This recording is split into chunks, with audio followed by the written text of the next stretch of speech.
Hi guys, I hope everyone is doing great. Welcome back to my YouTube channel Manish Freedom.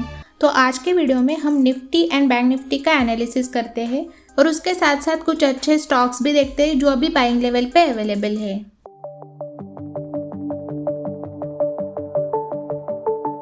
तो आज का overall market अगर आप देखोगे तो काफी निगेटिव था। सेंसेक्स आज ऑलमोस्ट 135 पॉइंट से निगेटिव था। निफ्टी 50 67 पॉइंट से निगेटिव था। बैंक निफ्टी 125 पॉइंट से पॉजिटिव था। एंड देखा जाए तो उसके साथ साथ बाकी के सारे इंडियन इंडाइसेस भी निगेटिव थे। एंड ग्लोबल इंडाइसेस की अगर हम बात करें तो एक्सचेंज निफ्टी आज 17 पॉइंट से पॉजिटिव है। डैक्स 165 पॉइंट से पॉजिटिव है। सीआईएससी 71 पॉइंट से पॉजिटिव है। FTSE 61 पॉइंट से पॉजिटिव है। यानी कि ओवरऑल देखा जाए तो सारे ग्लोबल इंडाइसेस पॉजिटिव टेरिटरी में है। एंड सेक्टरल इंडाइसेस की अगर हम बात करें तो मैक्सिमम सेक्टर्स आज नेगेटिव टेरिटरी में थे। उसमें से देखा जाए तो finance service sector, metal sector, media sector, private bank sector positive था। एंड नेगेटिव सेक्टर्स में से देखा जाए तो सबसे ज्यादा IT सेक्टर, FMCG सेक्टर्स काफी पॉइंट से गिरा था। एंड इंडिया विक्स की अगर हम बात करें तो 22.75 पे है, जो कि अभी काफी कंफर्टेबल है। लेकिन जैसे ही 23 के ऊपर निकलता है तो फिर वोलेटिलिटी काफी ज्यादा बढ़ेगी। तो आज का अगर आप एडवांस एंड डिक्लाइन रेशियो देखोगे तो 550 शेयर्स एडवांस हुए एंड उसके अगेंस्ट में 1398 शेयर्स डिक्लाइन हुए। यानी कि आज का overall advance and decline ratio देखा जाए तो काफी पुअर था। तो सबसे पहले हम डाउ जोन्स का एनालिसिस करते हैं। तो अभी मैंने डाउ जोन्स का वनडे का चार्ट लगाया है। तो जैसे कि आप इस चार्ट पे देख सकते हैं, कल के सेशन की कैंडल फॉर्म है जिसको हम बियरिश कैंडल बोलते हैं। तो यहाँ से मैंने क्लियरली आपको प्रेडिक्शन दिया था कि मोस्ट प्रोबेबली डाउ जोन्स में प्रॉफिट बुकिंग कंटिन्यू रह सकती है। तो एग्जैक्टली आप यहाँ पे देख सकते हो डाउ जोन्स में यहाँ पे प्रॉफिट बुकिंग आई थी। तो यहाँ से भी डाउ जोन्स का प्रेडिक्शन किया जाए तो यहाँ से रिकवरी आने के चांसेस काफी ज्यादा है। बट रिकवरी आने के बाद ये अगेन नीचे आ सकता है बिकॉज मार्केट्स ओवरसोल्ड होने की वजह से बाउंस बैक कर सकते हैं। एंड आज के दिन देखा जाए तो Dow futures and Nasdaq futures दोनों भी पॉजिटिव टेरिटरी में है। यानी कि इवनिंग तक अगर Dow futures and Nasdaq futures दोनों भी पॉजिटिव रहते हैं तो फिर डाउ जोन्स भी पॉजिटिव परफॉर्म कर सकता है। एंड टेक्निकली देखा जाए तो डाउ जोन्स भी डाउन ट्रेंड में है। एंड नैस्डैक की अगर हम बात करें तो डाउ जोन्स के कंपैरिजन में नैस्डैक काफी पॉइंट से गिरा है। दैट मीन्स नैस्डैक इंडेक्स काफी ओवरसोल्ड हो चुका है। सो ज्यादातर नैस्डैक में बाउंस बैक आने के चांसेस काफी ज्यादा है। तो इसलिए ज्यादातर आपका फोकस नैस्डैक पे रहना चाहिए। एंड ओवरऑल देखा जाए तो यूएस मार्केट्स का भी एनालिसिस करना काफी इंपॉर्टेंट है बिकॉज उससे हमें इंडियन मार्केट्स का प्रेडिक्शन करने में काफी हेल्प होती है। सो आई होप आपको ये दोनों पॉइंट समझ में आए होंगे। तो अभी हम निफ्टी 50 का एनालिसिस करते हैं। तो अभी मैंने निफ्टी 50 का 5 मिनट का चार्ट लगाया है। तो जैसे कि आप इस चार्ट पे देख सकते हो, आज निफ्टी की ओपनिंग हुई थी 15,272 पे। उसके बाद आज निफ्टी ने लो बनाया था 15,183 का।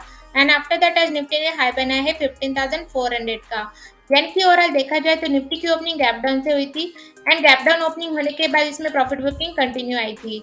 लेकिन नीचे के लेवल पे सपोर्ट लेके इसमें शार्प रिकवरी आई थी। एंड उसके बाद देखा जाए तो ये कंप्लीटली रेंज बाउंड ट्रेड कर रहा था। तो अभी हम निफ्टी 50 के वनडे के चार्ट पे भी एनालिसिस करते हैं। तो अभी मैंने निफ्टी 50 का वनडे का चार्ट लगाया है। तो जैसे कि आप इस चार्ट पे देख सकते हैं, आज की कैंडल फॉर्म है जिसको हम डोजी कैंडल बोलते हैं। यानी कि ये इंडिसाइजिव कैंडल है। तो इंडिसाइजिव कैंडल का मीनिंग यही होता है कि यहाँ से हम प्रेडिक्ट नहीं कर सकते कि निफ्टी ऊपर जाएगा या फिर नीचे जाएगा। तो कल के वीडियो में मैंने आपको क्लियरली 2 सपोर्ट लेवल दिए थे। तो सेकंड सपोर्ट लेवल मैंने जो आपको दिया था 15,165 का। तो इस लेवल के आसपास अगर आप देखोगे तो आज के सेशन में एग्जैक्टली यहाँ पे ही सपोर्ट लिया है। एंड उसके साथ साथ मैंने आपको ये भी प्रेडिक्शन दिया था कि ये जो प्रॉफिट बुकिंग आई है वो कंटिन्यू रह सकती है। तो एग्जैक्टली आप यहाँ पे देख सकते हो, कल के सेशन के क्लोजिंग के नीचे ही आज 15,293 पे क्लोजिंग हुई है। तो यहाँ से भी निफ्टी का प्रेडिक्शन किया जाए तो नीचे का आपको फर्स्ट सपोर्ट लेवल ध्यान में रखना है 15,183 का। अगर ये फर्स्ट सपोर्ट लेवल ब्रेक हो जाता है तो फिर सेकंड सपोर्ट आएगा 15,100 का। तो यहाँ तक फिर निफ्टी आ सकता है। एंड ऊपर का आपको फर्स्ट रेजिस्टेंस लेवल ध्यान में रखना है 15,400 का। अगर ये फर्स्ट रेजिस्टेंस लेवल ब्रेक हो जाता है तो फिर सेकंड रेजिस्टेंस आएगा 15,672 का। उसके बाद थर्ड रेजिस्टेंस आएगा 15,737 का। तो फिर यहाँ तक निफ्टी आ सकता है। तो इसीलिए मंडे के दिन आपको ऊपर के तीनों रेजिस्टेंस लेवल एंड नीचे के दोनों सपोर्ट लेवल को ध्यान में रखते हुए निफ्टी 50 में ट्रेड करना है। खास करके आपको ऊपर का फर्स्ट रेजिस्टेंस लेवल एंड नीचे का फर्स्ट सपोर्ट लेवल ध्यान में रखना है बिकॉज आज की कैंडल इंडिसाइजिव है। जैसे ही फर्स्ट रेजिस्टेंस लेवल या फिर फर्स्ट सपोर्ट लेवल को ब्रेक कर देता है तो फिर उस डायरेक्शन में निफ्टी जा सकता है। तो फिर उस हिसाब से आप निफ्टी 50 में ट्रेड इनिशिएट कर सकते हो। तो अभी हम बैंक निफ्टी का एनालिसिस करते हैं। तो अभी मैंने बैंक निफ्टी का 5 मिनट का चार्ट लगाया है। तो जैसे कि आप इस चार्ट पे देख सकते हैं, आज बैंक निफ्टी की ओपनिंग गैप डाउन से हुई थी एंड गैप डाउन ओपनिंग होने के बाद इसमें शार्प रिकवरी आई थी। तो ऊपर के लेवल पे अगर आप ऑब्जर्व करोगे तो काफी देर तक ये रेंज बाउंड ट्रेड कर रहा था एंड लास्ट आवर में देखा जाए तो 2 बार इसने यहाँ पे ब्रेकआउट देने की कोशिश की थी, लेकिन ऊपर के लेवल पे 2 बार रिटेस्ट करने के बाद ये सस्टेन नहीं हो पाया। तो टेक्निकली देखा जाए तो यहाँ पे एम पैटर्न फॉर्म हो रहा है, तो शायद से मंडे के दिन इसमें प्रॉफिट बुकिंग कंटिन्यू रह सकती है। लेकिन अगर मंडे के दिन बैंक निफ्टी में गैप अप ओपनिंग होती है तो फिर वहां से बैंक निफ्टी पॉजिटिव ट्रेंड में आ सकता है। तो अभी हम बैंक निफ्टी के वनडे के चार्ट पे भी एनालिसिस करते हैं। तो अभी मैंने बैंक निफ्टी का वनडे का चार्ट लगाया है। तो जैसे कि आप इस चार्ट पे देख सकते हैं, आज की कैंडल फॉर्म है जिसको हम एंगल्फिन बुलिश कैंडल बोलते हैं। तो कल के वीडियो में मैंने आपको यहाँ से क्लियरली प्रेडिक्शन दिया था कि इसमें प्रॉफिट बुकिंग कंटिन्यू रह सकती है। तो आज के सेशन में आप देख सकते हैं, आज बैंक निफ्टी ने 32,290 का लो बनाया था एंड निफ्टी के कंपैरिजन में देखा जाए तो बैंक निफ्टी काफी अच्छा परफॉर्म कर रहा है। इसलिए यहाँ से अगर बैंक निफ्टी का प्रेडिक्शन किया जाए तो यहाँ से बैंक निफ्टी ऊपर जाने के चांसेस काफी ज्यादा है, बट ऊपर जाने के लिए ग्लोबल मार्केट्स का सपोर्ट होना चाहिए, तभी बैंक निफ्टी ऊपर जा सकता है। तो इसलिए मंडे के दिन आपको देखना होगा कि Dow futures and Nasdaq futures दोनों भी पॉजिटिव रहते हैं या नहीं। अगर वो पॉजिटिव रहते हैं तो फिर बैंक निफ्टी भी गैप अप ओपन होकर पॉजिटिव ट्रेड कर सकता है। तो इसलिए यहाँ से अगर बैंक निफ्टी का प्रेडिक्शन किया जाए तो नीचे का फर्स्ट सपोर्ट लेवल आएगा 32,290 का। अगर ये फर्स्ट सपोर्ट लेवल ब्रेक हो जाता है तो फिर सेकंड सपोर्ट आएगा 32,158 का। तो यहाँ तक फिर बैंक निफ्टी आ सकता है एंड ऊपर का आपको फर्स्ट रेजिस्टेंस लेवल ध्यान में रखना है 33,028 का। अगर ये फर्स्ट रेजिस्टेंस लेवल ब्रेक हो जाता है तो फिर सेकंड रेजिस्टेंस आएगा 33,190 का। तो सेकंड रेजिस्टेंस के बाद थर्ड रेजिस्टेंस आएगा 33,633 का। यहाँ तक फिर बैंक निफ्टी आ सकता है। तो इसलिए मंडे के दिन आपको ऊपर के तीनों रेजिस्टेंस लेवल एंड नीचे के दोनों सपोर्ट लेवल को ध्यान में रखते हुए बैंक निफ्टी में ट्रेड करना है। एंड अभी फिलहाल देखा जाए तो मार्केट काफी ओवरसोल्ड जोन में है, तो उसी की वजह से टेम्पररी रिकवरी बैंक निफ्टी और निफ्टी में आ सकती है। लेकिन जैसे ही रिकवरी आती है तो फिर ऊपर के लेवल से आपको थोड़ा कॉशियस रहना जरूरी है। तो अभी मैं आपको टॉप 3 स्टॉक्स देती हूँ जो फंडामेंटली एंड टेक्निकली भी काफी अच्छे हैं।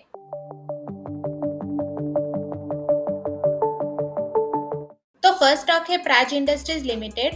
तो प्राज इंडस्ट्रीज ये company business of process and project engineering में एंगेज करती है एंड ये कंपनी स्मॉल कैप स्टॉक्स के लिस्ट में आती है। इस कंपनी का अगर आप मार्केट कैप देखोगे तो 6,139 करोड़ है एंड इनका अभी पी रेशियो है 40.86। फोरकास्ट में अगर आप देखोगे तो 100% एनालिसिस स्टॉक को रिकमेंड कर रहे हैं बाय करने के लिए। एंड देखा जाए तो ये कंपनी अपने शेयर होल्डर्स को काफी अच्छा डिविडेंड भी देती है एंड इनकी डिविडेंड यील्ड है 1.25%। तो अगर आप इस कंपनी का फाइनेंशियल स्टेटमेंट देखोगे तो आप यहाँ पे देख सकते हो इन्होंने काफी अच्छा खासा रेवेन्यू जनरेट किया है ईयरली एंड नेट इनकम भी इन्होंने काफी अच्छा जनरेट किया है। लेटेस्ट 2022 फाइनेंशियल ईयर का रिजल्ट इनका काफी अच्छा आया था, जिसमें इन्होंने काफी अच्छा revenue, net income and EPS generate किया है। दैट मीन्स ये कंपनी काफी अच्छा ग्रो कर रही है एंड फंडामेंटली भी काफी स्ट्रांग है। तो अगर आप इस स्टॉक का ऑल टाइम हाई देखोगे तो वो है 448 एंड ये भी ट्रेड करा है 342 पे। तो ये स्टॉक अभी काफी अच्छे बाइंग लेवल पे है। इस स्टॉक को आप डेफिनेटली अपने शॉर्ट टर्म के पोर्टफोलियो में ऐड कर सकते हो। तो अभी हम इस स्टॉक का चार्ट स्टडी करते हैं। तो अभी मैंने प्राज इंडस्ट्रीज का वनडे का चार्ट लगाया है। तो जैसे कि आप इस चार्ट पे देख सकते हो, इसने लास्ट टाइम यहाँ पे 2 बार रेजिस्टेंस फेस किया था 448 पे एंड पैटर्न वाइज भी अगर आप देखोगे तो यहाँ पे एम पैटर्न फॉर्म हुआ था, जो कि इंडिकेट कर रहा था कि इसमें प्रॉफिट बुकिंग कंटिन्यू रह सकती है। तो एग्जैक्टली आप यहाँ पे देख सकते हो, यहाँ पे शार्प प्रॉफिट बुकिंग आई थी एंड इसने लो बनाया था 317 का। तो इस सपोर्ट लेवल से अगर आप देखोगे तो इसमें अच्छी खासी रिकवरी आई थी एंड अगेन इसने यहाँ पे हाई बनाया था 438 पे। तो यहाँ पे रिटेस्ट करने के बाद इसमें अगेन रिजेक्शन आया एंड इसने यहाँ पे अभी लेटेस्ट लो बनाया है 289 का। तो इस सपोर्ट लेवल से अगर आप देखोगे तो इसने काफी अच्छा बाउंस बैक किया है एंड ऊपर के लेवल पे इसने यहाँ पे रेजिस्टेंस फेस किया है 347 पे। तो यहाँ पे अगर आप ऑब्जर्व करोगे तो मैंने ये 2 ट्रेड लाइन ड्रॉ करी है, तो इन दोनों ट्रेड लाइन के बीच में ये अभी तक ट्रेड कर रहा है। तो यहाँ पे आप देख सकते हैं ये आज की कैंडल फॉर्म है जिसको हम बुलिश कैंडल बोलते हैं और काफी बड़े वॉल्यूम के साथ फॉर्म हुई है। एंड यहाँ से अगर आप देखोगे तो यहाँ पे 302 पे इसने सपोर्ट लिया था एंड इस सपोर्ट लेवल से अगर आप देखोगे तो इसमें शार्प रिकवरी आई है काफी बड़े वॉल्यूम के साथ। एंड आज की कैंडल यहाँ से यही इंडिकेट कर रही है कि यहाँ से ये स्टॉक काफी ऊपर जा सकता है। तो इसलिए आपको इस स्टॉक को डीप पे बाय करना है ताकि आपको शॉर्ट टर्म में काफी अच्छा रिटर्न दे सके। तो सेकेंड स्टॉक है गैब्रियल इंडिया लिमिटेड। तो गैब्रियल इंडिया ये company ride control products manufacture करती है, जैसे कि shock absorbers, struts and front forks for every automotive segment. And देखा जाए तो ये कंपनी स्मॉल कैप स्टॉक्स के लिस्ट में आती है। इस कंपनी का अगर आप मार्केट कैप देखोगे तो 1664 करोड़ है। एंड इस कंपनी का पी रेशियो है 18.59 जो कि काफी अट्रैक्टिव है। एंड फोरकास्ट में भी अगर आप देखोगे तो 100% एनालिसिस स्टॉक को रिकमेंड कर रहे हैं बाय करने के लिए। तो अगर आप इस कंपनी का फाइनेंशियल स्टेटमेंट देखोगे तो आप यहाँ पे देख सकते हो ईयर बाय ईयर इन्होंने काफी अच्छा खासा रेवेन्यू जनरेट किया है एंड ईयरली नेट इनकम भी इन्होंने काफी अच्छा जनरेट किया है। अभी लेटेस्ट 2022 फाइनेंशियल ईयर का रिजल्ट इनका काफी अच्छा आया था, जिसमें इन्होंने काफी अच्छा revenue, net income and EPS generate किया है। दैट मीन्स ये कंपनी काफी अच्छा ग्रो कर रही है एंड फंडामेंटली भी काफी स्ट्रांग है। तो अगर आप इस स्टॉक का ऑल टाइम हाई देखोगे तो वह 222 एंड ये भी ट्रेड करा है 120 पे। तो ये स्टॉक अभी काफी अच्छे बाइंग लेवल पे है। इस स्टॉक को आपको डेफिनेटली अपने शॉर्ट टर्म के पोर्टफोलियो में ऐड करना चाहिए। तो अभी हम इस स्टॉक का चार्ट स्टडी करते हैं। तो अभी मैंने कैब्रियल इंडिया का वन डे का चार्ट लगाया है। तो जैसे कि आप इस चार्ट पे देख सकते हैं, इसने लास्ट टाइम यहाँ पे हाई बना था 168 का। तो इस रेजिस्टेंस लेवल से अगर आप देखोगे तो इसमें शार्प प्रॉफिट बुकिंग आई थी एंड नीचे के लेवल पे इसने सपोर्ट लिया था 107 पे।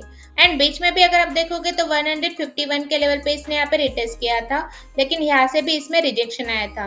तो अभी फिलहाल यहाँ पे अगर आप ऑब्जर्व करोगे तो यहाँ पे एक ही बॉक्स में ट्रेड कर रहा है, यानी कि ये नीचे के लेवल पे कंसोलिडेट कर रहा है। जैसे इस कंसोलिडेशन को ब्रेकआउट मिलता है तो फिर ये काफी बड़े वॉल्यूम के साथ ऊपर जा सकता है। तो यहाँ पे अगर आप देखोगे तो ये आज की कैंडल फॉर्म है जिसको हम बुलिश कैंडल बोलते हैं। तो इस कैंडल का अगर आप वॉल्यूम देखोगे तो काफी बड़े वॉल्यूम के साथ आज इसमें ट्रेडिंग हुई है। तो ये कैंडल यहाँ से यही इंडिकेट करे कि यहाँ से ये स्टॉक अभी ऊपर जाने के लिए रेडी है। तो डेफिनेटली आपको स्टॉक को अभी डिप पे बाय करना चाहिए ताकि आपको शॉर्ट टर्म में काफी अच्छा रिटर्न दे सके। So third and last stock है टाटा स्टील लिमिटेड। तो टाटा स्टील ये एक स्टील मैन्युफैक्चरिंग कंपनी है एंड ये कंपनी लार्ज कैप स्टॉक्स के लिस्ट में आती है। इस कंपनी का अगर आप मार्केट कैप देखोगे तो 1,10,130 करोड़ है एंड इस कंपनी का भी पी रेशियो है 2.74 जो कि काफी अट्रैक्टिव है। एंड फोरकास्ट में अगर आप देखोगे तो 77% एनालिसिस स्टॉक को रिकमेंड कर रहे हैं बाय करने के लिए। एंड देखा जाए तो ये कंपनी अपने शेयर होल्डर्स को काफी अच्छा डिविडेंड भी देती है। इनकी डिविडेंड यील्ड है 5.66%। तो अगर आप इस कंपनी का फाइनेंशियल स्टेटमेंट देखोगे तो आप यहाँ पे देख सकते हैं इन्होंने काफी अच्छा खासा रेवेन्यू जनरेट किया है ईयरली एंड नेट इनकम भी इन्होंने काफी अच्छा जनरेट किया है। ईपीएस भी अगर आप देखोगे तो काफी अच्छा खासा बढ़ा है। अभी लेटेस्ट 2022 फाइनेंशियल ईयर का रिजल्ट इनका काफी अच्छा आया था, जिसमें इन्होंने लास्ट के कंपैरिजन में 2 गुना रेवेन्यू जनरेट किया है एंड नेट इनकम भी अगर आप देखोगे तो लास्ट के कंपैरिजन में काफी गुना बढ़ा है। एंड फर्स्ट टाइम इनका ईपीएस लास्ट के कंपैरिजन में 300 से ज्यादा बढ़ा है। दैट मीन्स ये कंपनी काफी अच्छा ग्रो कर रही है एंड फंडामेंटली भी काफी स्ट्रांग है। तो अगर आप इस स्टॉक का ऑल टाइम हाई देखोगे तो वह 1534 एंड ये भी ट्रेड कर रहा है 908 पे। तो ये स्टॉक अभी काफी अच्छे बाइंग लेवल पे है। इस स्टॉक को आपको डेफिनेटली अपने शॉर्ट टर्म या लॉन्ग टर्म के पोर्टफोलियो में ऐड करना चाहिए। तो अभी हम इस स्टॉक का चार्ट स्टडी करते हैं। तो अभी मैंने टाटा स्टील लिमिटेड का वन डे का चार्ट लगाया है।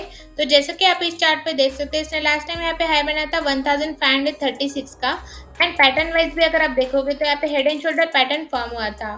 तो यहाँ पे इसने सपोर्ट लिया था 1250 पे। तो इस लेवल से अगर आप देखोगे तो इसमें अगेन रिजेक्शन आया था एंड यहाँ पे नीचे 1065 के लेवल पे इसने ऑलमोस्ट 4 टाइम्स यहाँ पे सपोर्ट लिया था एंड यहाँ पे सपोर्ट लेके इसमें शार्प रिकवरी आई थी। तो अभी का इसने लेटेस्ट हाई बनाया था 1385 का। तो यहाँ पे रेजिस्टेंस फेस करने के बाद अगर आप देखोगे तो इसमें शार्प प्रॉफिट बुकिंग आई है। तो यहाँ पे अगर आप ऑब्जर्व करोगे तो ये आज की कैंडल फॉर्म है जिसको हम बुलिश कैंडल बोलते हैं। तो ये कैंडल यहाँ से यही इंडिकेट करे कि यहाँ से ये स्टॉक काफी ऊपर जा सकता है एंड ये जो मैंने ट्रेड लाइन ड्रॉ करी है इस ट्रेड लाइन को भी ये ब्रेक कर सकता है। तो इसलिए आपको इस स्टॉक को भी डिप पे बाय करना चाहिए ताकि आपको शॉर्ट टर्म या लॉन्ग टर्म में काफी अच्छा रिटर्न दे सके। सो ये थे हमारे आज के 3 स्टॉक जिनको आप मंडे के दिन अपने पोर्टफोलियो में रडार में रख सकते हो बाय करने के लिए। एंड ये वीडियो सिर्फ एजुकेशनल पर्पज के लिए है। एंड आपके पास अगर डीमैट अकाउंट नहीं है तो फिर आप जीरोधा, अपस्टॉक्स या ग्रोसी अकाउंट ओपन कर सकते हो। उसकी लिंक मैंने डिस्क्रिप्शन में दे दी है। एंड उसके साथ साथ आप मेरे टेलीग्राम चैनल के साथ भी जुड़ सकते हो। वहाँ पे मैं सारे अपडेट्स डालती रहती हूँ। उसकी लिंक भी आप डिस्क्रिप्शन में चेकआउट कर सकते हो। तो चलिए फिर आज के लिए बस इतना ही रखते हैं। अगर आपको ये वीडियो इन्फॉर्मेटिव लगा हो तो प्लीज़ इस वीडियो को लाइक करो एंड शेयर करो अपनी फ्रेंड्स एंड फैमिली के साथ। एंड ऐसे ही अमेजिंग कंटेंट देखने के लिए मेरे चैनल को सब्सक्राइब करो। तो मिलते हैं फिर नेक्स्ट वीडियो में। Till then, this is Rita signing of.